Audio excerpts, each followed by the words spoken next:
आदरणीय काकाजी, सर्वच मान्यवर,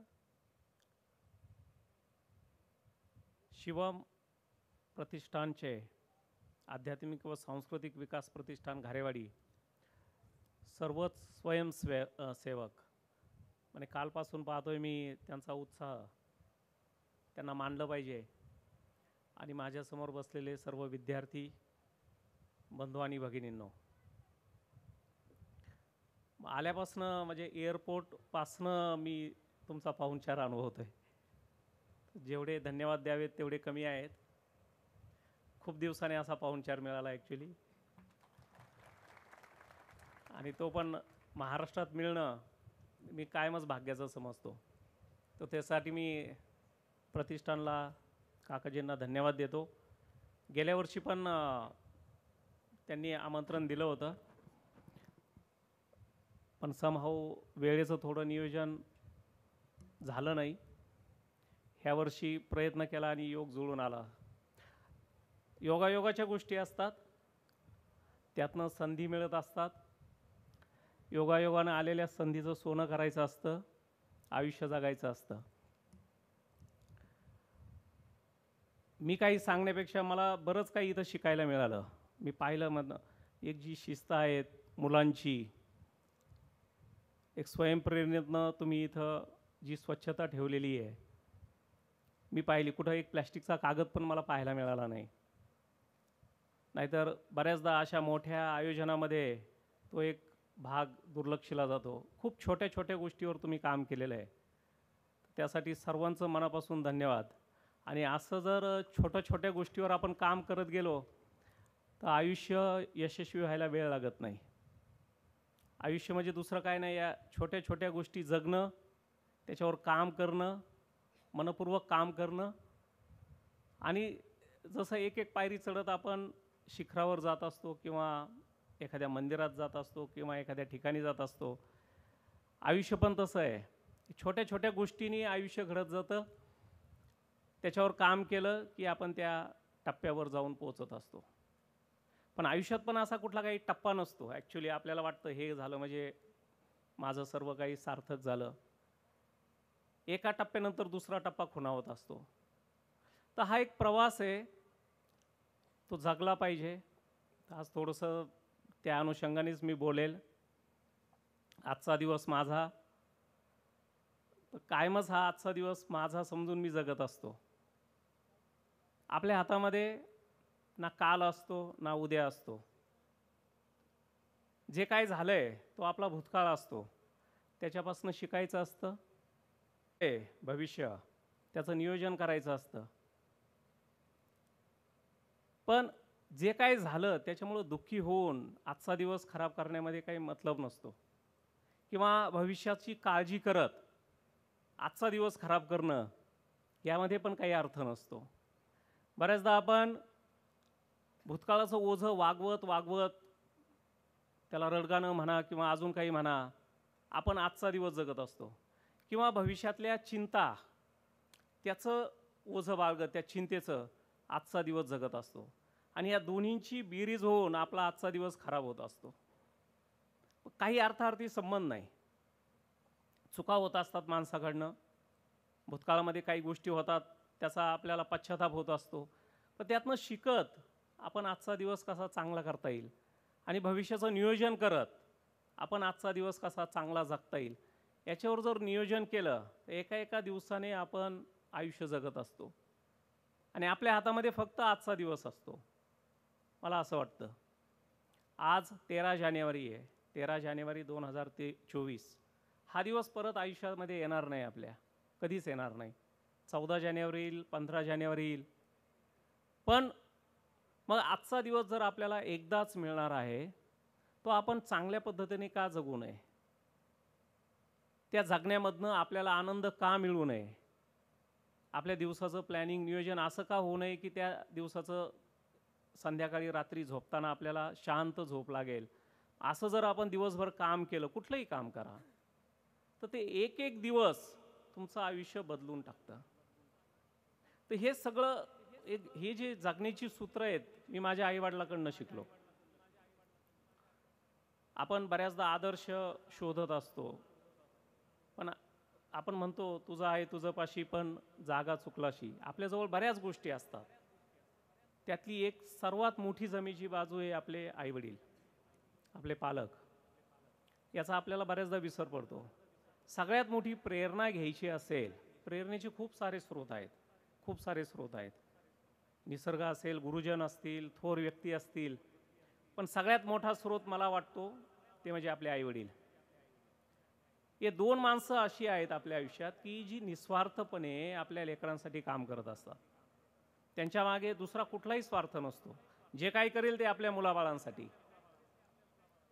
आणि मग जर मुलांनी हे ध्यानात ठेवलं की आपण जे काही करतोय आणि जे काही करणार आहोत त्यातनं फायदा असेल, नावलौकिक असेल, ते आपल्या आईवडिलांना मिळेल, आपण मग कधी चुकीच्या मार्गाने जाणार नाहीत. कुठेही आज तुम्ही विद्यार्थी आहात, शाळेमध्ये जाता, कॉलेजमध्ये जाता, तो कुठलंही काम करताना जर पहिल्यांदा त्यांचा चेहरा आपण डोळ्यापुढे आणला तर मग मात्र आपण जे काम करतो त्याच्यामध्ये आपण प्रामाणिक राहू शकतो, स्वतःशी प्रामाणिक राहू शकतो. पण बऱ्याचदा ह्या गोष्टी आपण विसरतो आणि मग आपली गाडी कुठंतरी भरकटत जाते. तुमच्यासारखाच मी छोट्या गावातून आलेलो आहे. थोडा परिचयामध्ये तुम्ही दाखवलं, राळेगण म्हसवा माझं गाव. साधारण आजची लोकसंख्या बघितली तर 2500 ते 3000 लोकसंख्या आहे. 11 ग्रामपंचायतीचे मेंबर आहेत तिथे. आणि दुष्काळी गाव, अहमदनगर दक्षिणमधलं हे गाव. दरवर्षी आम्हाला पाण्याचा टँकर लागतो. पण गावामध्ये शिक्षणाची चांगली सुविधा, म्हणजे प्राथमिक शाळा आहे, 10वीपर्यंत हायस्कूल आहे. त्या शाळेमधनं, हायस्कूलमधनं मी शिकत मोठा झालो. वडील टेलर काम करायचे. त्यांची जर पुन्हा मी योगायोगाच्या गोष्टी म्हणतो प्रत्येक वेळी, अण्णा आईचं जे लग्न झालं ते सुद्धा एक योगायोग होता. म्हणजे आईची हळद लागलेली आणि नवऱ्या मुलाला अटक झाली सायकल चोरी केली म्हणून. आणि मग तो नवऱ्या मुलाला पोलीस घेऊन गेले आणि मग आयत्या वेळी माझे वडील नवरा मुलगा म्हणून उभे राहिले.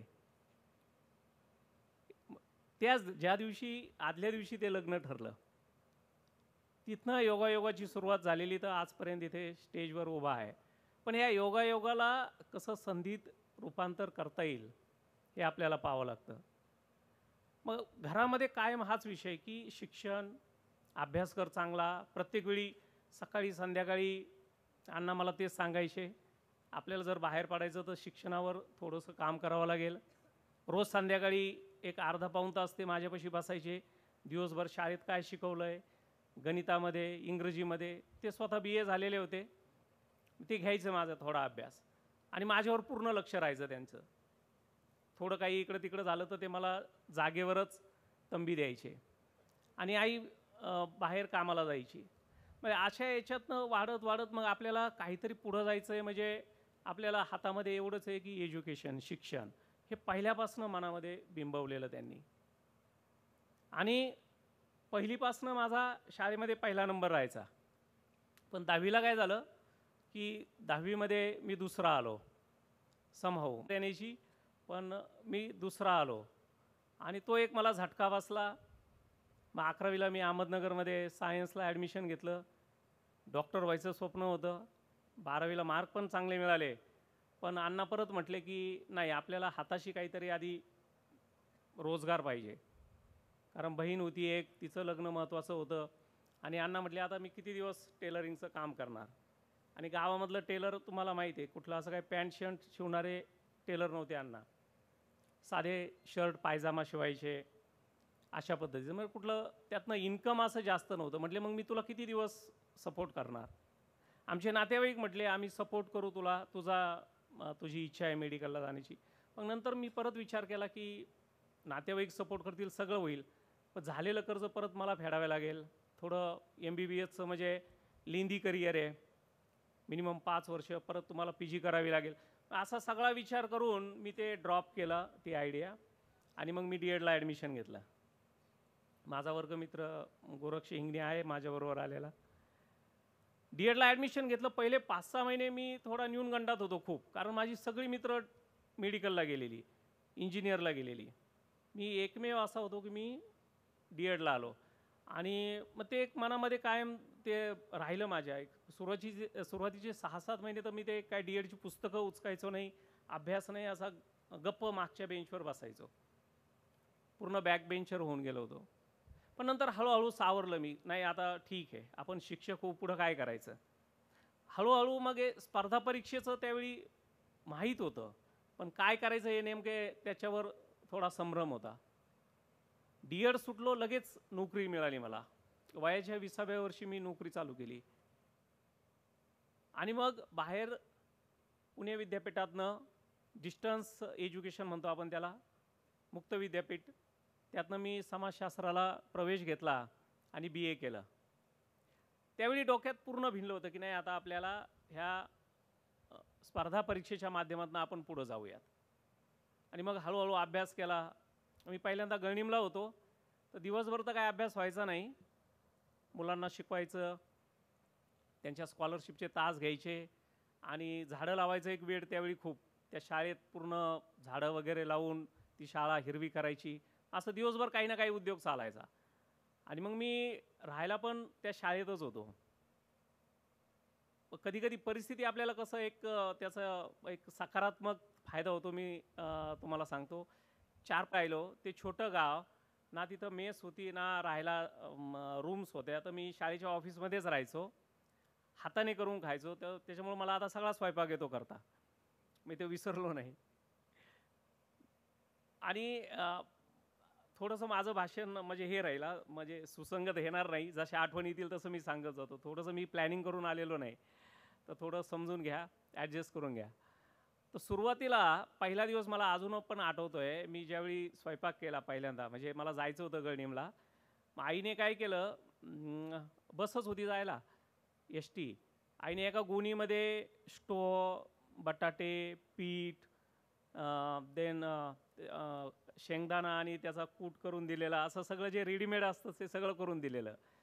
मी कधी म्हणजे चहा पण केलेला नाही, सगळं आई करून द्यायची. आणि पहिल्यांदा मला जायचं होतं नोकरीच्या ठिकाणी, मग ते सगळं घेऊन खांद्यावर टाकलं आणि त्या गळणीमध्ये उतरलो मी. म्हणजे सगळे पोरं गोळा झाले, गुरुजी आले, नवीन गुरुजी. आता 20-21 वर्षाचा, म्हणजे मी त्या मुलांसारखाच दिसत होतो एकदम. आणि मग ते खांद्यावर घेऊन एक रूमपर्यंत गेलो. ते आमचे एक केने गुरुजी होते, त्यांना म्हटलं इथं रूम, ते म्हटले रूम नाही इथे, तुम्हाला शाळेमध्येच राहावं लागेल. आणि मग मी ऑफिसमध्ये माझा संसार थाटला. तर पहिला स्वयंपाक मला अजून पण आठवतो आहे. मी ते स्टोव पेटवला, त्याला काजळी आली, त्याला ती पिन केली. तुम्ही किती जणांनी रॉकेलचा स्टोव वापरला असेल बऱ्याच जणांनी.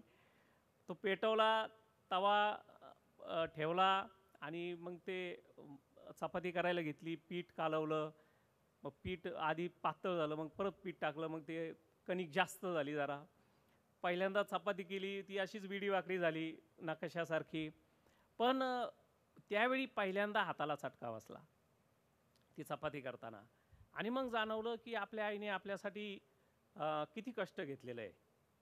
दिवसभर माझी आई, मी ज्यावेळी शिकत होतो, सकाळी 4ला उठणार. सगळ्या माऊली आपल्याला माहिती आहे महाराष्ट्रामध्ये हीच परिस्थिती असते. गावामध्ये गेलं तर सकाळी पहिल्यांदा ती गृहिणी 4ला उठणार, सगळं आवरणार, मग स्वयंपाक करणार, डबा करणार आणि मग कामाला जाणार.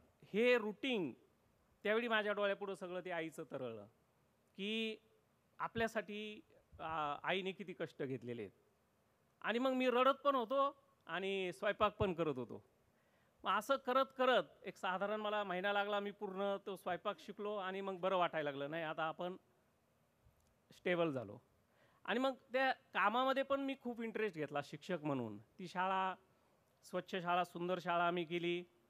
आमची मुलं स्कॉलरशिपला यायची, दरवर्षी यायची.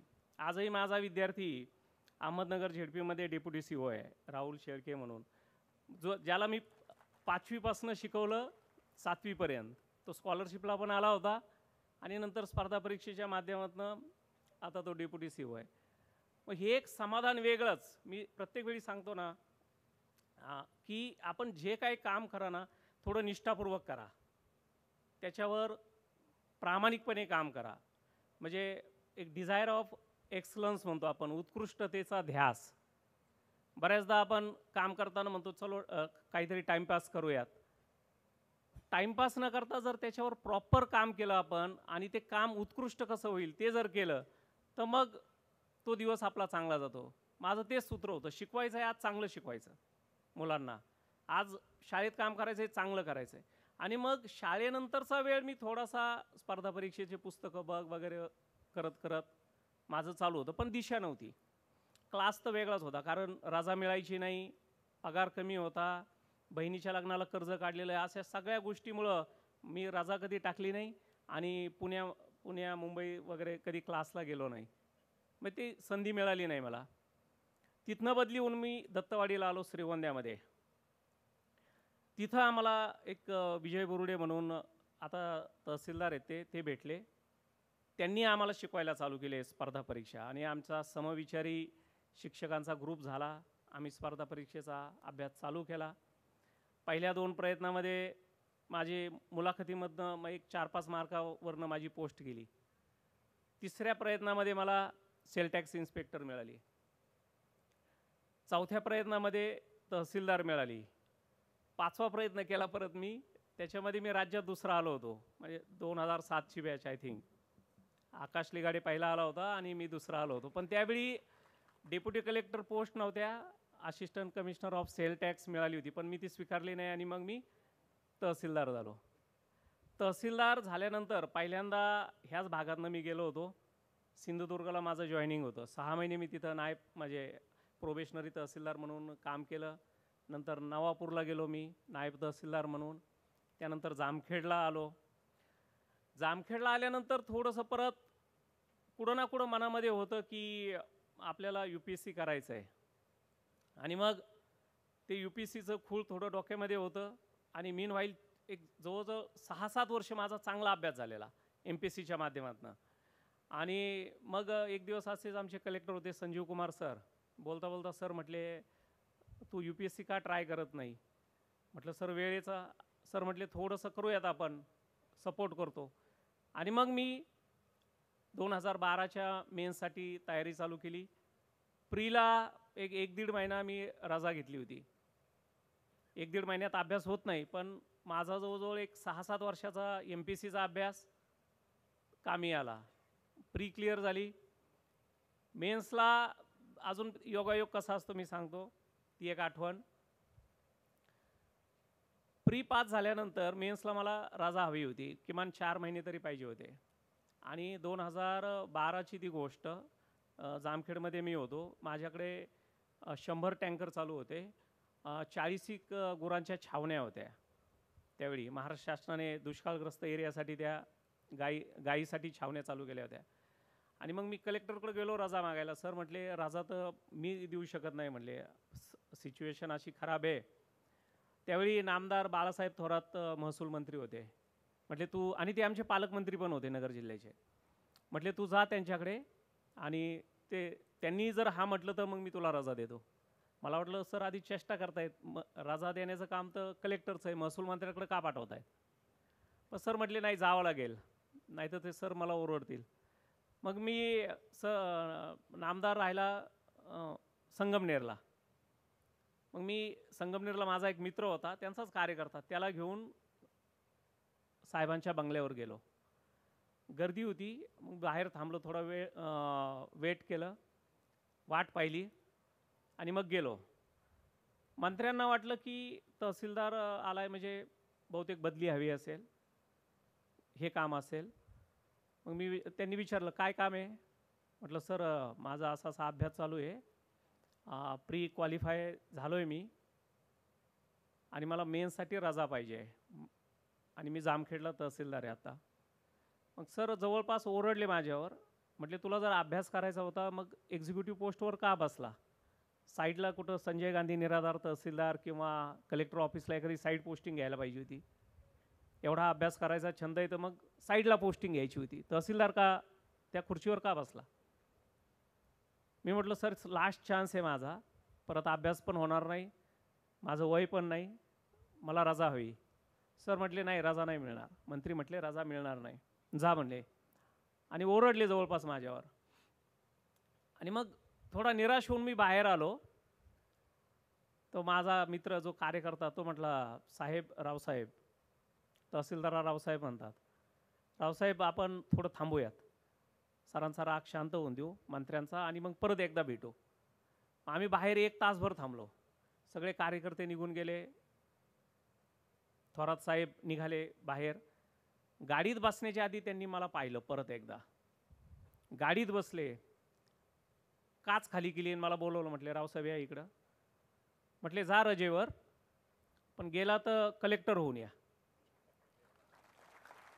मला माहीत नाही त्यावेळी त्यांनी गांभीर्याने म्हटलं होतं का उपहासाने म्हटलं होतं, पण मी ते गांभीर्याने घेतलं, सिरियसली घेतलं. आणि मग तसाच नगर कलेक्टर ऑफिसला आलो. सरांना सांगितलं. त्यांनी हा म्हटलं. सर म्हटले जा.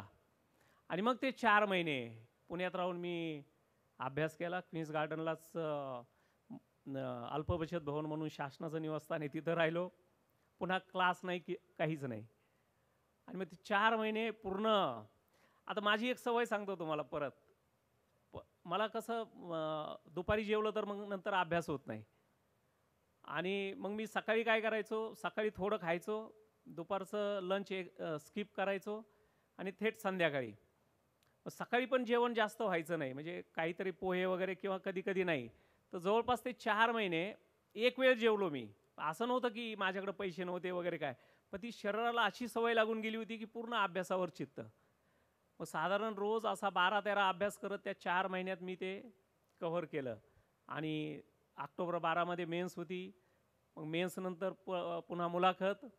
आणि मुलाखतीला सुद्धा मी कुठं मॉक इंटरव्ह्यू वगैरे दिले नाही, दिल्लीला वगैरे गेलो नाही.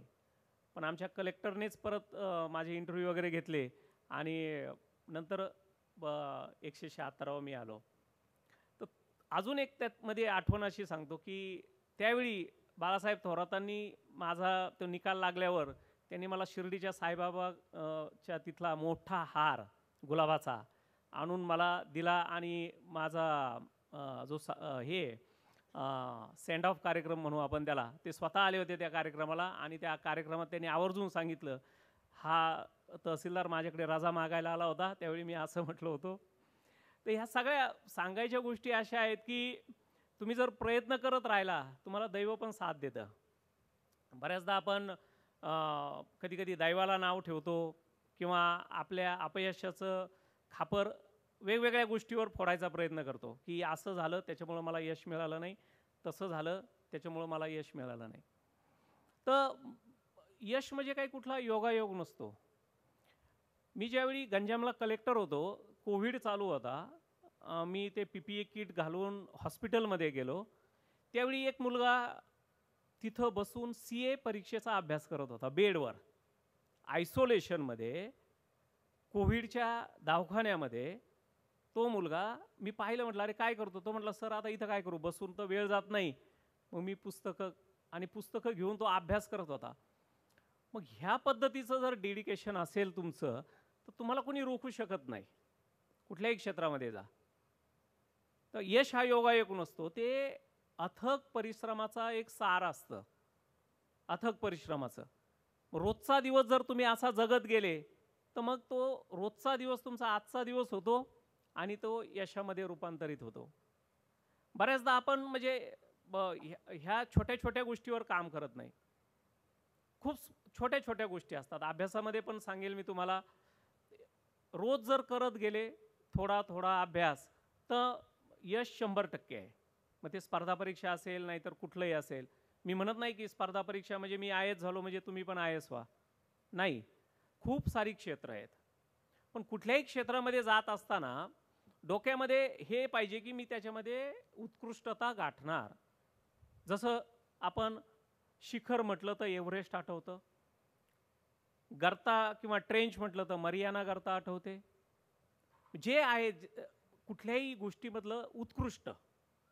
मी माझ्या भाषणामध्ये कायम नरेंद्र जाधव यांची एक कथा सांगत असतो.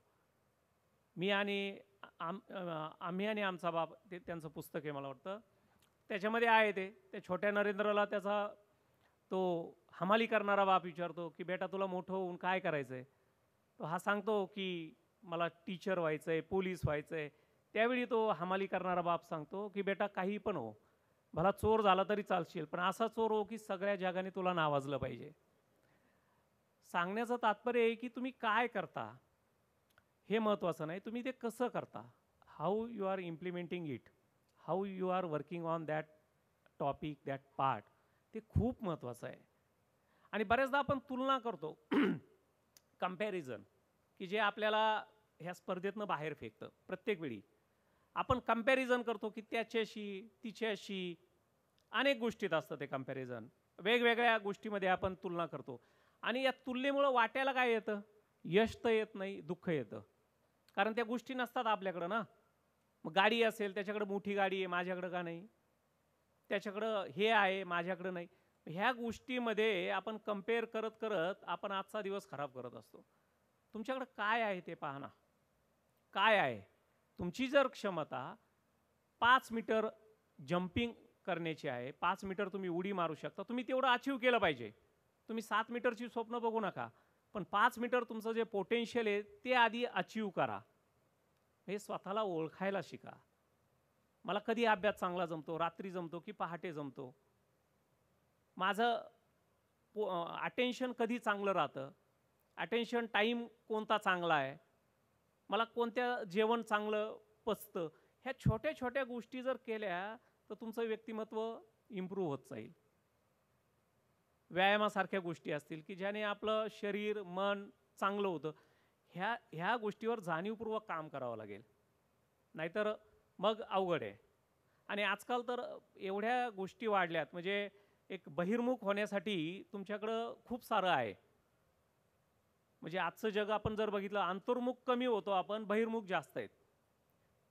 मी आत्ता आम्ही जे महाराष्ट्राचे पहिले मुख्यमंत्री यशवंतराव चव्हाणजी त्यांच्या समाधीच्या ठिकाणी गेलो होतो. त्यावेळी 2 मुलं मी बघितली, कोपऱ्यात बसली होती, कॉलेजची मुलं असतील, 11वी-12वीची असतील. मोबाईलवर गेम चालला होता त्यांचा आणि एवढी तल्लीन झाली होती, कुठला तरी गेम असेल, एवढी तल्लीन की त्यांना भान पण नव्हतं जगाचं काय. म्हणजे त्यांच्यामध्ये एक चांगला गुण आहे एकाग्र होणं, चांगला गुण आहे एकाग्र होणं, पण दिशा चुकली. एकाग्र होताय तुम्ही, पण कोणत्या गोष्टीत एकाग्र होताय, फोकस, हे लक्षात आलं पाहिजे. मग आपल्यामध्ये तो अर्जुन आहे, आपल्याला तो डोळा दिसला पाहिजे, आपल्याला तो बाण मारता आला पाहिजे. मग आपल्यामध्ये कोणता अर्जुन आहे, माझ्यासमोर कोणत्या पक्षाचा डोळा आहे, हे ओळखायला तर शिकलं पाहिजे ना, हे ओळखायला शिकलं पाहिजे.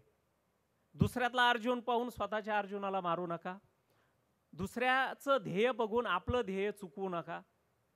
हे थोडं लक्षात घेतलं पाहिजे. माझा कल काय आहे, माझं व्यक्तिमत्व काय आहे, मला काय जमतं, ह्या गोष्टीवर पालकांनी पण काम करायला पाहिजे, विद्यार्थ्यांनी पण काम करायला पाहिजे.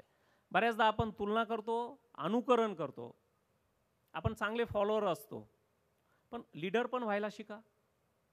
स्वतःतलं नेतृत्व गुण ओळखा, काय कुठल्या गोष्टीत मी लीड घेऊ शकतो, मला काय चांगलं जमतं. मग हे लीडरशिप जर तुम्ही स्वतःमधली ओळखली तर मग आयुष्य पुढं जातं, कुठल्या याच्यामध्ये जा. माझा एक मावस भाऊ आहे, तो म्हटलं सर आता इथं काय करू, बसून तर वेळ जात नाही. मग मी पुस्तकं घेऊन तो अभ्यास करत होता. मग ह्या पद्धतीचं जर डेडिकेशन असेल तुमचं, तर तुम्हाला कोणी रोखू शकत नाही, कुठल्याही क्षेत्रामध्ये जा. तर यश हा योगायोग नसतो, ते अथक परिश्रमाचा एक सार असतं, अथक परिश्रमाचं. रोजचा दिवस जर तुम्ही असा जगत गेले तर मग तो रोजचा दिवस तुमचा आजचा दिवस होतो आणि तो यशामध्ये रूपांतरित होतो. बऱ्याचदा आपण म्हणजे ह्या छोट्या छोट्या गोष्टीवर काम करत नाही. खूप छोट्या छोट्या गोष्टी असतात. अभ्यासामध्ये पण सांगेल मी तुम्हाला, रोज जर करत गेले थोडा थोडा अभ्यास तर यश 100% आहे. मग ते स्पर्धा परीक्षा असेल नाहीतर कुठलंही असेल. मी म्हणत नाही की स्पर्धा परीक्षा म्हणजे मी आय एस झालो म्हणजे तुम्ही पण आय एस व्हा, नाही. खूप सारी क्षेत्र आहेत, पण कुठल्याही क्षेत्रामध्ये जात असताना डोक्यामध्ये हे पाहिजे की मी त्याच्यामध्ये उत्कृष्टता गाठणार. जसं आपण शिखर म्हटलं तर एव्हरेस्ट आठवतं, गर्ता किंवा ट्रेंच म्हटलं तर मरियाना गर्ता आठवते. जे आहे कुठल्याही गोष्टीमधलं उत्कृष्ट. मी माझ्या भाषणामध्ये कायम नरेंद्र जाधव यांची एक कथा सांगत असतो. मी आणि आम्ही आणि आमचा बाप ते त्यांचं पुस्तक आहे मला वाटतं. त्याच्यामध्ये आहे ते त्या छोट्या नरेंद्रला त्याचा तो हमाली करणारा बाप विचारतो की बेटा तुला मोठं होऊन काय करायचं आहे. तो हा सांगतो की मला टीचर व्हायचं आहे, पोलीस व्हायचं आहे. त्यावेळी तो हमाली करणारा बाप सांगतो की बेटा काही पण हो, भला चोर झाला तरी चालशील, पण असा चोर हो की सगळ्या जगाने तुला नावाजलं पाहिजे.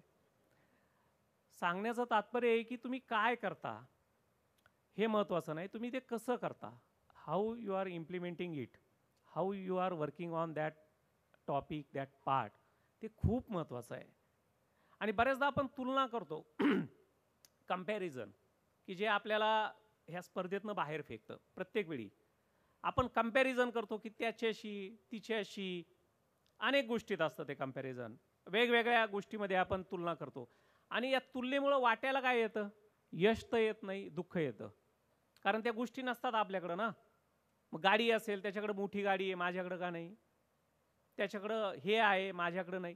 ह्या गोष्टीमध्ये आपण कंपेअर करत करत आपण आजचा दिवस खराब करत असतो. तुमच्याकडं काय आहे ते पहा ना. काय आहे तुमची जर क्षमता 5 मीटर जम्पिंग करण्याची आहे, 5 मीटर तुम्ही उडी मारू शकता, तुम्ही तेवढं अचीव केलं पाहिजे.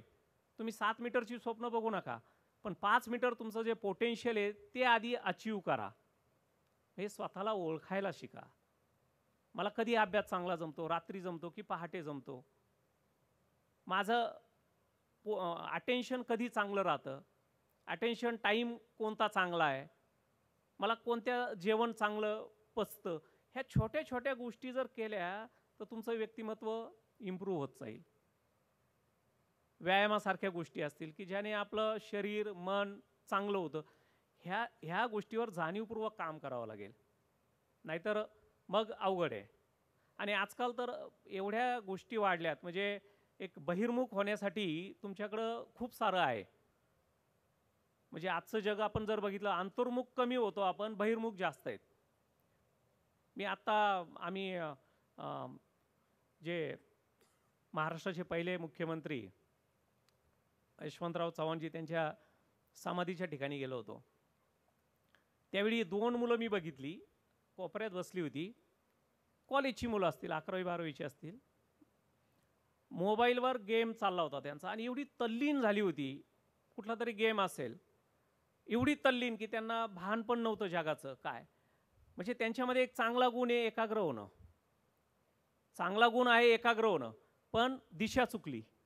एकाग्र होताय तुम्ही, पण कोणत्या गोष्टीत एकाग्र होताय, फोकस, हे लक्षात आलं पाहिजे. मग आपल्यामध्ये तो अर्जुन आहे, आपल्याला तो डोळा दिसला पाहिजे, आपल्याला तो बाण मारता आला पाहिजे. मग आपल्यामध्ये कोणता अर्जुन आहे, माझ्यासमोर कोणत्या पक्षाचा डोळा आहे, हे ओळखायला तर शिकलं पाहिजे ना, हे ओळखायला शिकलं पाहिजे. दुसऱ्यातला अर्जुन पाहून स्वतःच्या अर्जुनाला मारू नका, दुसऱ्याचं ध्येय बघून आपलं ध्येय चुकवू नका. हे थोडं लक्षात घेतलं पाहिजे. माझा कल काय आहे, माझं व्यक्तिमत्व काय आहे, मला काय जमतं, ह्या गोष्टीवर पालकांनी पण काम करायला पाहिजे, विद्यार्थ्यांनी पण काम करायला पाहिजे. बऱ्याचदा आपण तुलना करतो, अनुकरण करतो, आपण चांगले फॉलोअर असतो, पण लीडर पण व्हायला शिका. स्वतःतलं नेतृत्व गुण ओळखा. काय कुठल्या गोष्टीत मी लीड घेऊ शकतो, मला काय चांगलं जमतं. मग हे लीडरशिप जर तुम्ही स्वतःमधली ओळखली तर मग आयुष्य पुढं जातं. कुठल्या याच्यामध्ये जा. माझा एक मावस भाऊ आहे, हे नंतर काय करायचं, नोकरी नाही, काय नाही, वडिलांनी पैसे दिले नाही, श्रीगोंद्यामधला आहे. त्याचं पण उदाहरण मी प्रत्येक माझ्या भाषणात देत असतो. त्याने साधी वडापावची गाडी टाकली, वडापावची गाडी. मग नातेवाईक आम्ही पण म्हटलो, अरे काय याला दुसरं काम नाही, वडापावची गाडी टाकली याने, ती पण सरकारी जागेत अतिक्रमणामध्ये. हळूहळू त्याने त्याच्यावर लक्ष केंद्रित चालू केलं. त्या वडापावच्या गाडीमधनं त्याचा बिझनेस चांगला झाला, सुरू झाला, वडा खपायला लागला, लोक यायला लागली खूप. आज त्याचं स्वतःचं हॉटेल आहे श्रीगोंद्यामध्ये आणि डेली त्याचं income not less than 50,000 per day collection. छोटी गोष्ट असते, पण त्याने ती चिकाटी सोडली नाही, त्याने. आज तो त्या क्षेत्रामध्ये टॉपला आहे. काहीही करा, टॉप करा. हे जर तुम्ही लक्षात ठेवलं नाही, मला टॉप करायचं आहे कुठल्याही गोष्टीमध्ये, गेम्स असतील, स्पोर्ट असेल, एज्युकेशन असेल, ॲग्रिकल्चर असेल, त्याच्यामध्ये जर तुम्ही टॉप केलं तर मग कमी पडत नाही. मी असे काही द्राक्ष बागायतदार पाहिलेत की त्यांचं त्या क्षेत्रामधलं नॉलेज अफलातून आहे. तुम्ही कम्पेअरच करू शकत नाही. एखाद्या ॲग्रिकल्चर सायंटिस्टला ते मागं सोडतील असे शेतकरी आहेत आपल्याकडे. डाळिंब असेल, ऊस असेल किंवा द्राक्ष असतील. पण एवढं प्रत्येकामध्ये असतं. मग ते लोक काय करतात, स्वतःमधलं ओळखतात, त्याच्यावर काम करतात, यशस्वी होतात. मग ह्या शिबिराच्या माध्यमातून मला वाटतं नक्कीच की तुम्ही ते पोटेन्शियल ओळखायला शिकाल की माझ्याकडं स्पर्धा परीक्षा, परत मी म्हणत नाही की स्पर्धा परीक्षा करा. हां, पण हे एक क्षेत्र असं आहे ज्याला आवडतं आहे त्याच्यासाठी स्काय इज द लिमिट. खूप साऱ्या संधी असतात आणि त्या पदाच्या माध्यमातून खूप चांगली काही कामं करता येतात तुम्हाला. आणि मी स्वतःला त्याबाबत नशीबवान समजतो. म्हणजे मी तहसीलदार होतो, मला दुष्काळ हँडल करता आला. मला 2दा प्रशासनाने नावाजलं. आम्ही छावण्या चांगल्या केल्या, आम्ही टँकर व्यवस्था चांगली केली. इवन कुकडीचं पाणी पहिल्यांदा जामखेडला आणण्यामध्ये कुठं ना कुठं मला खारीचा वाटा देता आला. आम्ही पारधी कोल्हाटी समाजाला त्यांचे कुठलेही शैक्षणिक पुरावे नसताना त्यांना दाखले देऊ शकलो. त्यातले काही लोक त्या दाखल्याच्या आधारावर त्यांना शाळेत ॲडमिशन मिळाले, वसतिगृहात ॲडमिशन मिळाले.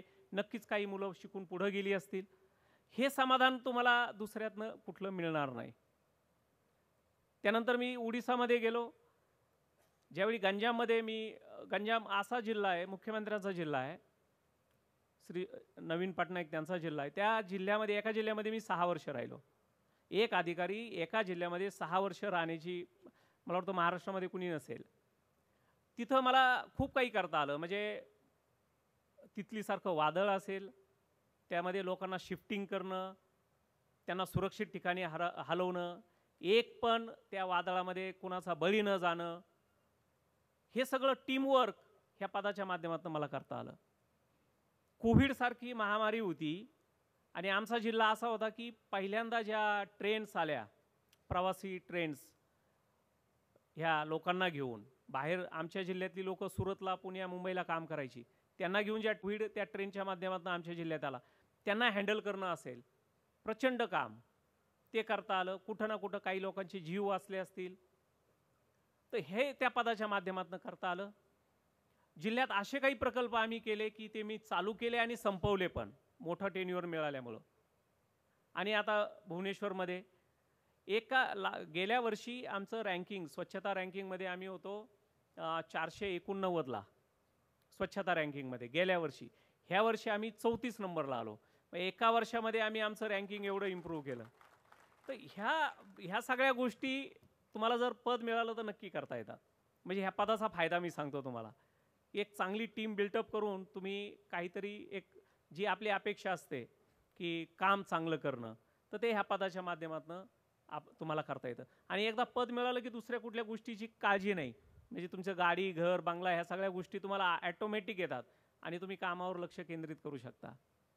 पण हे एक भाग झाला करिअरचा. पण करिअरची अशी खूप सारी क्षेत्र आहेत, हे मी सांगेल या निमित्ताने, की त्या क्षेत्रावर तुम्हाला काय कुठं कशामध्ये इंटरेस्ट आहे.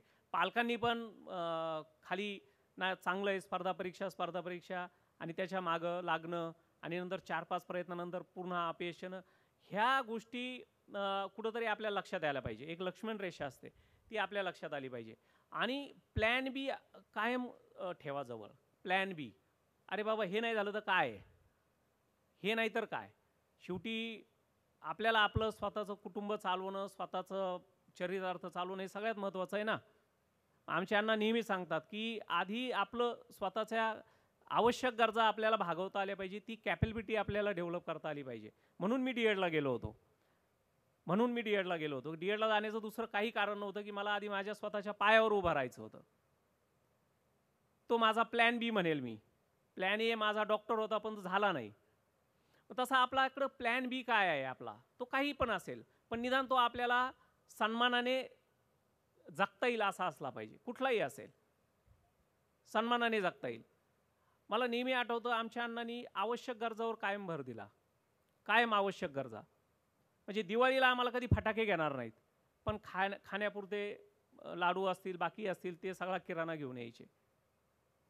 कधी शहरात गेले, घरी येताना खाऊ घेऊन आले नाही. कधी कपडे शॉपिंग हा प्रकार तर नव्हताच. म्हणजे बरेच माझ्यासारखे पण तुमचे पण अनुभव असतील. पण आवश्यक शाळेचे 2 गणवेश कायम राहायचे, साधी स्लीपर राहायची. ह्या ज्या आवश्यक गोष्टी आहेत त्याच्यावर कायम त्यांनी भर दिला. त्यांनी मला कधी सहलीला पाठवलं नाही, कारण सहलीला पाठवायचं तर मग 4 पैसे लागणार, त्या गोष्टी त्यांनी टाळल्या. पण मला पुस्तकाची कधी कमी भासू दिली नाही. तुला हे पुस्तक पाहिजे, घे पुस्तक. मग हे जे प्लॅनिंग आहे, नियोजन, हे मी त्यांच्याकडनं शिकलो. आवश्यक काय, अनावश्यक काय. आजकाल आपण मुलं पाहतो, म्हणजे आता माझी स्वतःची मुलं, 2 मुलं आहेत मला, मी पाहतो त्यांच्याकडे. माझ्यात आणि त्यांच्यात खूप जमीन आसमानाचं अंतर आहे. त्यांना पाहिजे त्या गोष्टी लगेच एक पालक म्हणून आपण देतो. पण मी जे पाहिलंय की माझ्या अण्णांनी जे मला आवश्यक आणि अनावश्यक हा फरक करायला शिकवला आहे, तो खूप महत्त्वाचा आहे, खूपच महत्त्वाचा आहे. आणि त्याच्यामुळं आपण नको ते बाहेर टाकणं, आवश्यक ते घेणं, ह्या जर गोष्टी करत गेलं तर मग अनावश्यकतेचं ओझं आपलं हळूहळू कमी होत जातं आणि ज्या आवश्यक गोष्टी आहेत त्याच्यामुळं आयुष्य सुदृढ होत जातं आणि आपला फोकस चांगला राहतो. तो फोकस इकडे तिकडे होत नाही. आणि थोडंसं अंतर्मुख व्हायला शिकलं पाहिजे. रोज त्यासाठी वाचन करणं, ह्या शिबिरासारख्या गोष्टीमधनं शिकणं, हे खूप महत्त्वाचं आहे. आजकाल मुलांचं वाचन खूप कमी झालेलं आहे. म्हणजे पुस्तकं हातामध्ये नसतात आणि सोशल मीडिया, मोबाईल ह्या गोष्टीमुळं एवढं आपण ते व्हॉट्सअप युनिव्हर्सिटी म्हणतो आपण बऱ्याचदा, जे काय येलं आणि फॉरवर्ड होतं आणि त्या गोष्टी आपण अंगीकारत जातो, त्याच्यावर विश्वास ठेवतो. मग एक जे परीक्षण करण्याची क्षमता आहे, तपासून पाहण्याची, एक रॅशनलिस्ट ॲटिट्यूड ठेवणं, म्हणजे त्याला आपण सत्सद विवेक बुद्धी म्हणतो, हे कमी होत चाललं आहे. आणि त्याच्यामुळं कुठलीही गोष्ट तावून सुलाखून पाहणं आणि मग ॲक्सेप्ट करणं हा प्रकार कमी होत चालला आहे. त्याच्यामुळं एक क्रिएटिव्हिटी, जी सृजनशक्ती म्हणतो, ती कमी होत चाललेली आहे. मुलं आज जर असं म्हटलं की 50 ओळी लिहा, 100 ओळी लिहा, नाही मिळत. त्याचं कारण हे आहे की ही क्रिएटिव्हिटी हळूहळू आपली कमी होत चालली, आपली बहिर्मुखता वाढत चाललेली आहे. तर नक्की या शिबिराच्या माध्यमातून तुम्हाला वेळ मिळतोय. पहिल्यांदा मी पाहतोय ऑडियन्स की कुणाच्या हातात मोबाईल नाही, सगळे ऐकतायत.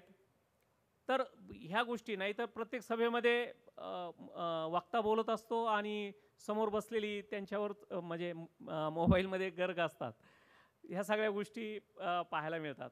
पण आयुष्य, परत मी सांगतो, परत परत नाही आहे. काहीतरी चांगलं काम केलं आहे म्हणून आपल्याला हा मनुष्यदेह मिळाला आहे. संतांनी सांगितलेलं आहे ते. आणि अशी कुठली गोष्ट नाही की जी अभ्यासानं साध्य होत नाही. ती ज्ञानेश्वरीमध्ये एक ओळी आहे, आमच्या अण्णा मला नेहमी सांगतात की अभ्यासाला दुष्कर असं काही नाही आहे, कठीण असं काही नाही आहे. आणि त्या एका ओळीवर श्रद्धा ठेवून आम्ही पुढं चालत आलो, आज इथपर्यंत आलो. आणि इथून पुढं पण असं नाही की ही पोस्ट मिळाली म्हणजे सगळं काय झालं. मी आधी सांगितलं होतं की एक एक टप्पे असतात. हे टप्पे आपल्याला गाठत गाठत गाठत आपल्याला आयुष्य जगत जगत जायचं असतं. आणि अशा पद्धतीचं एक सुंदर आयुष्य जगण्यासाठी मी तुम्हाला शुभेच्छा देतो. प्रतिष्ठानला मनापासून धन्यवाद देतो. बोलण्यासारख्या खूप साऱ्या गोष्टी आहेत, पण एक 2 गोष्टी परत मी रिपीट करेल. जगा आजचा दिवस आणि उत्कृष्टतेचा ध्यास ठेवा. डिझायर फॉर एक्सलन्स हे जर करत राहिले तर आयुष्यात काही कमी पडणार नाही. कुठंही जा, कुठंही जा, कुठल्याही ठिकाणी जा, कुठल्याही करिअर करा, कुठलंही शिक्षण घ्या, त्यामध्ये टॉप करण्यासाठी उत्कृष्टतेचा ध्यास ठेवा. तुम्हाला तुमचं नशीब आणि ह्या सगळ्या गोष्टी ॲटोमॅटिकली सपोर्ट करतील. मी पुन्हा काकाजींचं धन्यवाद देतो. मला वाटतं काही प्रश्न आहेत. ओके, प्रश्न घेऊयात. एक औपचारिक थांबतो, मग प्रश्न घेतो. सर्वांचे मनापासून धन्यवाद. खूप मनापासून ऐकलं तुम्ही. मला माहीत नाही मी किती प्रभावी वक्ता आहे. आणि खरं बोलायचं तर एवढं मराठी सलग बोलण्याचा बऱ्याच दिवसाचा अनुभव आहे. नाहीतर उडियामध्ये बोलावं लागतं आणि नकळत ते शब्द, मग काही शब्द मला थोडेसे आठवून बोलावे लागले. म्हणजे आता तिथं 10 वर्ष झाली मला जवळपास. ते बोलताना नकळत उडिया येतं. एवढं परिचित झालोय मी त्या भाषेमध्ये. आणि म्हणून मला ही नोकरी चांगली वाटते. तुम्हाला ह्या गोष्टी नवीन आणि आपला भारत कसा एक विविधतेने एक आहे हे पाहायला मिळतं ह्या नोकरीच्या माध्यमातून. म्हणून नक्कीच स्पर्धा परीक्षा खूपच चांगलं करिअर आहे. त्यासाठी तुम्हाला शुभेच्छा. ज्यांना करायचं आहे त्यांना मनापासून शुभेच्छा. इथे थांबतो. धन्यवाद. माझे बाबा नेहमी सांगतात, वक्तृत्व, कर्तृत्व आणि नेतृत्व ह्या 3 गोष्टी ज्या व्यक्तीकडे असतात त्याला कोणीच हरू शकत नाही. आज हे आपल्या व्यक्तिमत्वातून सिद्ध झालं. सर, स्पर्धा परीक्षांचा पालकांमध्ये खूप जास्त मोठा गैरसमज आहे, विशेषतः खेड्यांमधल्या, की आपल्या घरामधून कोणी असं मोठं अधिकारी झालेलं नाही आहे, ती आपल्याला नाही जमणार.